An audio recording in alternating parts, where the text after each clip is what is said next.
പ്രസവം കഴിഞ്ഞിട്ടുള്ള കുട്ടിനെയും ഉമ്മയെയും ഒരുമിച്ചിരുത്തിയിട്ട് ഖുർആനിൽ നിന്ന് ഓതേണ്ട ആയത്തേതാ? അങ്ങനെ ഒരു ആയത്ത് അല്ലാഹുവിന്റെ ഖുർആനിലുണ്ടോ? ഈ കാലഘട്ടത്തിൽ നമ്മളത് കൂടുതൽ പഠിക്കണ്ടേ? ആ കുട്ടിയെയും ആ ഉമ്മയെയും കൊണ്ട് എല്ലാ ദിവസവും ഇങ്ങനെ ഹോസ്പിറ്റലിലേക്ക് നടക്കാൻ വിധിക്കപ്പെട്ട ആളുകളാകരുത് നമ്മള്, ഹതഭാഗ്യരാകരുത്. നമ്മൾ അവർക്ക് നല്ല ആത്മീയമായ വെളിച്ചം കൊടുത്തിട്ട് നല്ല ആരോഗ്യത്തോടെ അവരെ വളർത്തുന്നവരാകണം. സൈനുദ്ദീൻ മഖ്ദൂം റളിയല്ലാഹു അൻഹു ഫത്ഹുൽ മുഈനിൽ പഠിപ്പിച്ചില്ലേ, ഉമ്മയെയും കുട്ടിയെയും ഒരുമിച്ച് ചേർത്ത് കിടത്തിയിട്ട്, അഥവാ ഉമ്മാന്റെ അപ്പുറത്ത് കുട്ടിയെ കിടത്തിയിട്ട് സൂറത്തുൽ അറാഫിലെ 54-ാമത്തെ സൂക്തം ഓതിക്കൊടുക്കണം.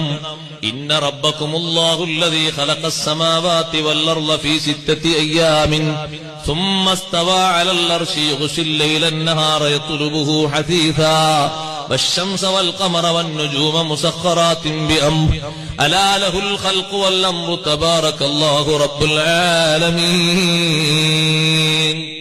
അതാ ഉമ്മയും കുട്ടിയെയും മോദി കേൾപ്പിക്കേണ്ട ആയത്താണ്. എത്രമാത്രം വലിയ ബഹുമാനാണ്. ആകെ വലത്തേകാതിലൊരു വാങ്ങും ഇടത്തേകാതിൽ ഇക്കാമത്ത് വരുള്ളൂ അല്ലെ.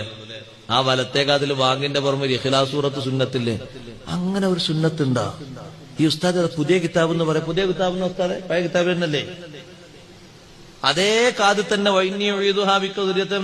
റജീമില്ലേ? ഇതൊക്കെ തിരിയുന്ന ഉസ്താദുമാരെ കൊണ്ടുപോയിക്കോളൂ. എന്നിട്ട് 2000 10,000 അവർക്ക് കൊടുത്തേക്ക് ഒരു ആയത്തോ.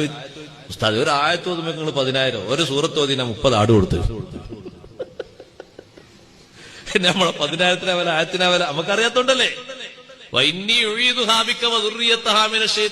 വലത്തെ കാതിൽ ഓദിക്കോ, കുട്ടിയെ കിട്ടിയ ഉടനെ ഓദിക്കോ, ആ കുട്ടിക്ക് ശൈത്താനിന്റെ ശല്യം ഉണ്ടാകൂല എന്ന് സയ്യിദുനാ റസൂലുള്ളാഹി സ്വല്ലല്ലാഹു അലൈഹി വസല്ലം. കുല്ലു മൗലൂദിൻ, പ്രസവിക്കപ്പെടുന്ന ഏത് കുട്ടികളെയും ശൈത്താന് വന്നിട്ടൊന്ന് ഞെക്കും, ഒന്ന് സ്പർശിക്കും, ഒന്നൊന്ന് അമർത്തിപ്പിടിക്കും. അപ്പോഴാ കുട്ടികളൊക്കെ കരയുന്നത്.